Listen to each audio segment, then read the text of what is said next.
आपण संख्यांमधील संबंध हे प्रकरण बघितलेले आहे. पण तसाच समसंबंध आपल्याला अक्षरांमध्ये सुद्धा विचारला जाऊ शकतो. हं? तर इथं मी काही एक्झाम्पल घेतलेले आहेत. हां, तर ते आता आपण बघायचे आहेत. हं? बघा, पहिलं जे एक्झाम्पल आहे. हं? बघा, काय आहे एक्झाम्पल? रेषा, चौरस. मग पुढं काय विचारलंय? कंस. हं? कंस कुठं असणार आहे? बघा, जर आपण रेषा घेतल्या, बघा, अशा पद्धतीने आपण म्हणजे कोणती पण जर आपण रेष घेतली, हां, तर रेषेला काय येणार आहे? रेषेपासून आपण चौरस तयार करू शकतोय. मग कंस, हं, कंस कसा असतोय? कंसापासून आपण काय तयार करू शकतोय?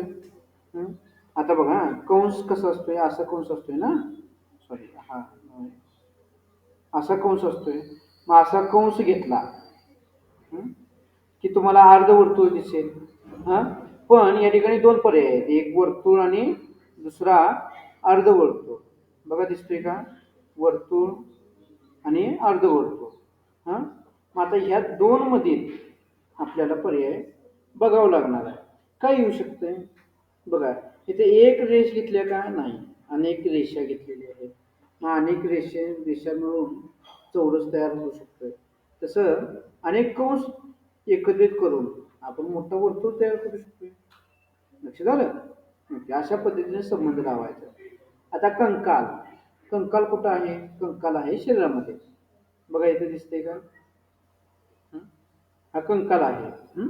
हा कंकाल कुठं आहे? कंकाल आहे शरीरामध्ये आहे. मग आता इथं दिले भाषा.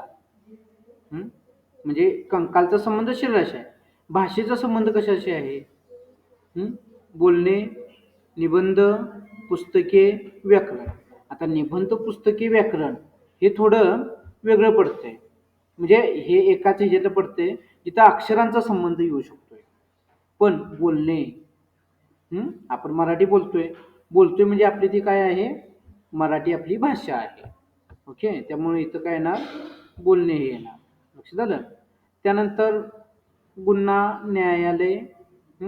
गुन्हा जर काय तर झाला असेल तर त्याची शिक्षा कुठे मिळते? न्यायालयात मिळते किंवा न्यायालयाशी संबंधित आहे. मग रोग आहे. मग रोग रोग कुठं असणार आहेत? हां, रुग्णालयात. म्हणजे गुन्हा झाला तर न्यायालयात जायचं, रोग झाला तर कुठं जायचं? रुग्णालयात जायचं. लक्षात येते का तुमच्या? म्हणून त्याचं काय येणार? रुग्णालय येणार. आता बघा, लता, वृक्ष. म्हणजे लता म्हणजे वेली ते नसतात ना, त्यांना लता म्हणतात. मग ते कशाशी संबंध येतात? वृक्षाशी. आता शिडी. आता शिडी आपण म्हणजे डोंगरावर वापरणार आहे का? नाही. टेकडी वापरणार आहे का? नाही. पर्वतावर वापरणार आहे का? नाही. पण इमारतीमध्ये म्हणजे जिना, शिडी, पायऱ्या ही तिथं संबंध येऊ शकतो.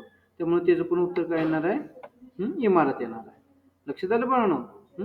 अशा पद्धतीचा समसंबंध तुम्हाला विचारू शकतो, जो तुम्ही सोडवायचा आहे. ओके, धन्यवाद मित्रांनो.